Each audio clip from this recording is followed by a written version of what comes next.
Hello dear student. आप सभी का इस न्यू अपग्रेड बायोलॉजी चैनल पर स्वागत है।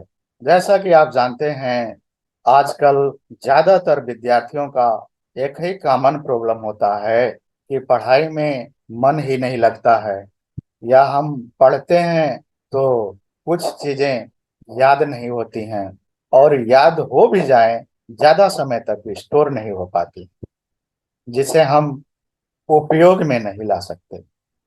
जब हमें उन चीजों की आवश्यकता होती है तो उन्हें हम प्रेजेंट नहीं कर पाते।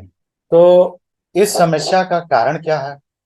क्यों ऐसा होता है लोगों के साथ कि पढ़ाई में दिल न लगे, पढ़ाई में मन ही न लगे, कोई उसमें दिलचस्पी ही नहीं है, या पढ़ने बैठ गए, 1 घंटा 2 घंटा पढ़े, फिर भी उस कंटेंट से बहुत सी चीजें याद ही नहीं कर पाए, या याद कुछ हो भी जाए तो वो ज्यादा समय तक ना टिके। तो इन सब के पीछे जो मेन कारण है वो क्या है कि हम जब स्टडी करते हैं तो स्टडी का भी अपना कुछ स्टेज होते हैं, और उस स्टेज के अनुसार हमें स्टडी के लिए आवश्यक एक्टिविटीज करना पड़ता है। उन सब के बारे में हमें ज्ञान ना होना, यही हमारा वीक पॉइंट होता है, जिससे हम अक्सर किसी भी सब्जेक्ट मैटर के प्रति मन नहीं लगा पाते हैं, या स्मूथली नहीं पढ़ पाते हैं, या पढ़े भी तो उसको स्टोर नहीं कर पाते। तो आइए आज हम इस वीडियो के माध्यम से, जिसे हमने नाम दिया है educational motivation just for you, generally किसी भी सब्जेक्ट मैटर की स्टडी को, ऐसा स्टडी जिसे हम फ्रूटफुल स्टडी कह सकें, उसे मैनेज कैसे किया जाए और उसे हम उपयोगी कैसे बना सकें। तो स्टडी में अक्सर करके 3 स्टेज होता है, और वो 3 स्टेज क्या है? तो जैसे हम कोई काम करते हैं तो हमें काम स्टार्ट करने से पहले कुछ प्लानिंग करना पड़ता है। तो वो हुआ हमारा प्री प्लानिंग स्टेज। दूसरा स्टेज होता है वह स्टेज जिसमें हम काम में लग जाते हैं या उस कार्य को करना शुरू कर देते हैं। और तीसरा स्टेज, जब उस कार्य को हम संपन्न कर लेते हैं तो फिर उस कार्य के प्रति हम एनालिसिस करते हैं। इसी तरीके से हमारे किसी भी सब्जेक्ट मैटर की स्टडी का भी अपना 3 चरण होता है। वो है pre planning stage to start the study. दूसरा है स्टडी स्मूथली, कि उसमें हम स्मूथली कंसंट्रेट, फुल कंसंट्रेशन के साथ स्टडी करें। और तीसरा स्टेज होता है पोस्ट स्टडी एनालिसिस। ये क्या है? जब हम किसी भी टॉपिक की स्टडी खत्म होने के बाद उस पे कुछ समय तक हम एनालिसिस करते हैं। तो यही 3 मेन चरण है। आज हम इस चैनल के माध्यम से आप सभी तक इन 3 चरण के बारे में, जो फ्रूटफुल स्टडी मैनेज करने के लिए आवश्यक होता है, इन तीनों चरण के बारे में ये क्या है, और इन तीनों चरण में अलग अलग हमारा एक्टिविटीज क्या होना चाहिए जिससे हमारा स्टडी फ्रूटफुल हो, यानी उपयोगी हो। तो इसी के संदर्भ में हम पार्ट 1, पार्ट 2, पार्ट 3 करके 3 वीडियो के माध्यम से आप सभी तक इन तीनों चरण के बारे में जानकारी पहुंचाने की कोशिश करेंगे। तो आपसे दरख्वास्त है कि आप इन तीनों वीडियो को जरूर देखें, कंटिन्यू देखें। और पहले चरण में हम समझने की प्रयास करेंगे कि हमारा मन पढ़ाई में कैसे लगे। दूसरे वीडियो में हम ये समझेंगे कि हमें पढ़ाई के समय पे अपने आप को कैसे प्रेजेंट करना है। और तीसरा वीडियो में हम ये समझेंगे, और तीसरे वीडियो में हम समझेंगे कि पढ़ाई खत्म होने के बाद हमें कौन कौन से एक्टिविटीज करना होता है, तब जाके हमारा पढ़ाई स्टडी फ्रूटफुल होता है। तो आइए हम शुरू करते हैं first part, pre planning stage to start study. तो आइए हम शुरू करते हैं first part, pre planning stage. ये माने कि हमारा स्टडी अभी स्टार्ट नहीं हुआ है, हमें कुछ चीजें पढ़ना है, हमें पढ़ाई स्टार्ट करना है। तो ये हुआ हमारा प्री प्लानिंग। इसमें हमें कुछ प्लान करना है जिससे जब हम पढ़ाई स्टार्ट करें तो किसी भी प्रकार का कोई बाधा व्यवधान ना आए। इसी को हम प्री प्लानिंग स्टेज कहते हैं। और इसमें जितना भी एक्टिविटीज हम करेंगे वह इनसे रिलेटेड एक्टिविटीज होना चाहिए। तो आइए अब हम जानेंगे कि प्री प्लानिंग स्टेज में हमें कौन कौन से एक्टिविटीज करना चाहिए और उन्हें किस सीक्वेंस में करना चाहिए। आप किसी लेवल की विद्यार्थी हैं तो आपको कई विषय वस्तु पढ़ना पड़ता है, लेकिन एक ही साथ को नहीं पढ़ सकते हैं। तो पहले आपको यही प्रयास करना पड़ेगा, यही आपका फर्स्ट एक्टिविटीज होना चाहिए कि आप अपने स्पेसिफिक सब्जेक्ट मैटर को सेलेक्ट कीजिए। और ये काम हम कैसे करेंगे? ये उतना डिफिकल्ट भी नहीं है तो उतना सरल भी नहीं है। तो आइए हम जानेंगे कि ये फर्स्ट एक्टिविटीज को हम कैसे करें। तो आप पहले क्या करें? पहले आप अपना एक सब्जेक्ट चूज कीजिए। जैसे मान लीजिए आपको फिजिक्स, केमिस्ट्री, बायोलॉजी, मैथ तमामों सब्जेक्ट है। आप उस समय क्या पढ़ना चाहते हैं, कौन सा सब्जेक्ट, आप सब्जेक्ट को चूज कीजिए। फिर उस सब्जेक्ट में आप देखेंगे कि कई लेसन होते हैं। तो आप सभी लेसन को एक साथ तो पढ़ नहीं सकते, तो आप जो है एक स्पेसिफिक, एक पार्टिकुलर लेसन को चूज कीजिए। फिर उस लेसन में आप देखेंगे कि कई टॉपिक होते हैं और सभी टॉपिक को आप एक साथ नहीं पढ़ सकते। तो वहां आपको कंफ्यूज भी नहीं होना है कि हम सब टॉपिक को एक साथ लेके चलें।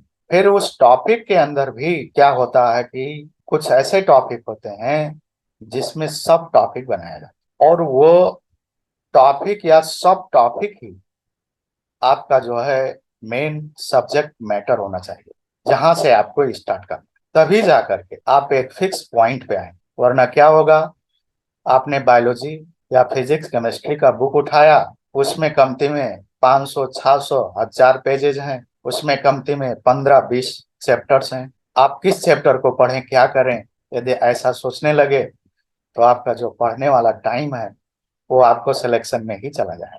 और इतना ही नहीं, आप में एक प्रकार का नेगेटिविटी आ जाता है कि हमें इतना चीज पढ़ना है, अभी तो हमारा इतना चीज बाकी है, इतना चैप्टर बाकी है। तो ये गलती आप कभी मत कीजिए। आपको क्या करना है, खाली उस टॉपिक या सब टॉपिक तक पहुंचना है जिसे आप पढ़ना चाहते हैं। फिर जब आप एक टॉपिक को पढ़ लेंगे और समझ लेंगे, आप में एक पॉजिटिव एनर्जी आ जाएगी और आप दूसरा टॉपिक उसी तरीके से पढ़ने में इंटरेस्टेड होने लगेंगे। तो ये पहला एक्टिविटी है कि आप अपने सब्जेक्ट मैटर को चूज करें। कैसे करें? पहले आप एक विषय को, पहले एक आप विषय चूज करें। उस विषय में कई लेसन है जिसमें कोई एक पार्टिकुलर लेसन को चूज करें। उस लेसन में कई जो है टॉपिक हैं, किसी एक टॉपिक पर जाइए। यदि उसके अंदर कोई सब टॉपिक है तो एक सब टॉपिक को पार्टिकुलरली आप चूज करें। ये हुआ आपका पहला एक्टिविटीज। फिर दूसरा क्या करें? दूसरा एक्टिविटीज आपका क्या होना चाहिए कि उस टॉपिक को आपने क्यों चूज किया, कुछ ना कुछ तो उसका उद्देश्य होना चाहिए। आप पढ़ना चाहते हैं तो क्यों पढ़ना चाहते हैं, वो आपका उद्देश्य है। और उद्देश्य में भी आपका दो तरीके के उद्देश्य होते हैं। एक जो है, इस टॉपिक को हम पढ़ के इन इन चीजों को कवर करेंगे, ये आपका जनरल चीजें हो गई कि हमें कमती में ऐसे ऐसे चीजों को याद करना। और एक स्पेसिफिक रूप में आप रख लीजिए कि हमें इस टॉपिक को पढ़ने के बाद ये चीज हमें जैसे भी याद करना है, ये आपका स्पेसिफिक हो गया। तो इसे कहते हैं हम set the goal of your study. आप स्टडी क्यों करना चाहते हैं, उसके पीछे का आपका क्या उद्देश्य है, आप अपने उद्देश्य को सेट करें। यह हुआ आपका दूसरा एक्टिविटी। फिर जब आप उद्देश्य बना लिए, तब आइए अब क्या करेंगे, आप तीसरा एक्टिविटीज।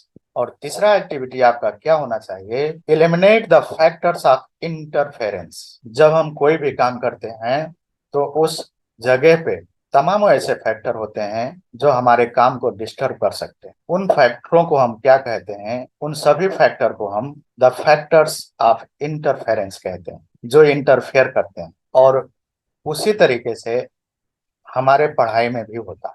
जब हम पढ़ना शुरू करें उससे पहले जितने भी ऐसे फैक्टर हैं जिससे हमें डिस्टर्ब हो सकता है, यदि आप मानते हैं तो उन सभी फैक्टर को आप एलिमिनेट मीन्स उनको दूर कर दीजिए।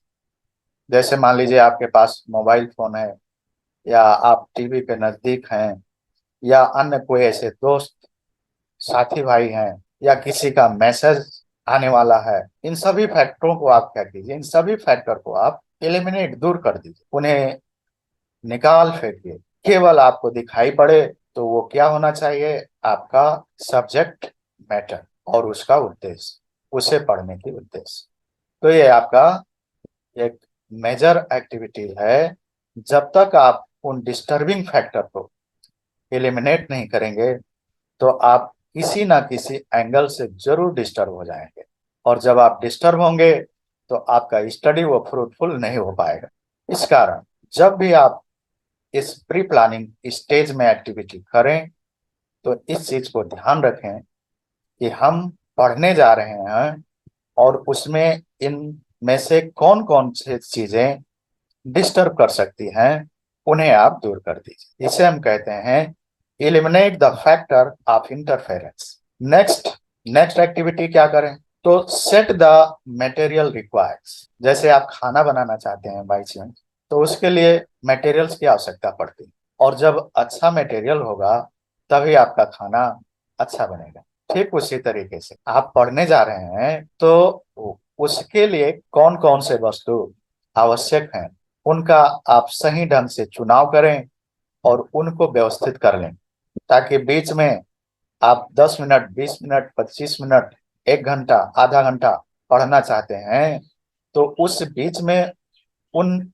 मटेरियल्स को खोजने में आप डिस्टर्ब ना हो। ये नहीं कि हम पढ़ना शुरू कर दिए, बीच में हमें लगा वो हो अब जो हमें पेंसिल की आवश्यकता पड़ गई, तो आप उसको छोड़ करके जाइए, आप 15 मिनट आपको पढ़ना है, आधा घंटा जा करके पेंसिल खोज, ये गलत है। इससे आपका माइंड को क्या होगा, डाइवर्ट हो जाएगा और आप होपलेस हो जाएंगे। तो ये जरूरी है कि आप स्टार्ट करने से पहले जितनी भी मटेरियल आपको लगे इनकी आवश्यकता है, तो आप उन्हें पहले से मैनेज कर लें। तो इसे हम कहते हैं सेट द मटेरियल्स रिक्वायर्ड। ये हमारा एक्टिविटी होना चाहिए। और जो लास्ट और मोस्ट इम्पोर्टेंट जो एक्टिविटी है वो क्या है कि feel hungry toward your study topic. इसका मीनिंग क्या होता है कि जैसे हम मान लीजिए किसी समय खाना खाने जा रहे हैं, और वो खाना कितना भी स्वादिष्ट हो, किसी ने एकदम मेहनत करके बनाया है, बहुत प्रेम से हमारे साथ हमारे आगे लागे रख दिया, फिर भी अगर जो उस समय हमें भूख नहीं है, हम अपने आप को हंग्री फील नहीं करते हैं, वो खाना हमें स्वादिष्ट नहीं लगेगा, उस खाने से आनंद प्राप्त नहीं कर पाएंगे। ठीक उसी तरह किसी विषय वस्तु को आप पढ़ने जा रहे हैं तो उस टॉपिक के प्रति आपका एक उसके प्रति आपको एकदम हंग्री फील करना है। ऐसा लगे कि हमें कितना भूख लगा है, हमें जैसे भी इसे पढ़ना है, हमें पढ़ना ही है। इस तरीके से आपके अंदर फीलिंग आना चाहिए। जैसे कोई व्यक्ति उसमें खाने के प्रति भूख है, तो वो खाना को इतना इंटरेस्टेड होके खाएगा, इतना मजा से खाएगा कि उससे वो पूर्ण रूप से तृप्त हो जाएगा। तो यही है कि आप अब जा करके इतने एक्टिविटीज आप सीक्वेंस में करेंगे तो आप 100% सब्जेक्ट मैटर के प्रति आप फुल्ली इंटरेस्टेड हो जाएंगे, आपका 100% मन पढ़ाई में लगने लगे। तो आज इस पार्ट 1 में हम जानकारी हासिल किए कि हमें पढ़ाई में मन कैसे लगाना। अब इसके बाद पार्ट 2 में हम जानकारी हासिल करेंगे कि पढ़ें हम कैसे। ये तो हमारा हुआ प्री प्लानिंग स्टेज, इसे हम क्रॉस कर लिए, तो अब हम सेकेंड स्टेज जिसे स्टडी स्मूथली का नाम दिए हैं, अब उस चरण में हम उस स्टेज में हमें क्या क्या करना जिससे सेकंड स्टेज को भी हम आसानी से पार कर लें। तो आइए मिलते हैं नेक्स्ट सेकंड पार्ट में। Thank you.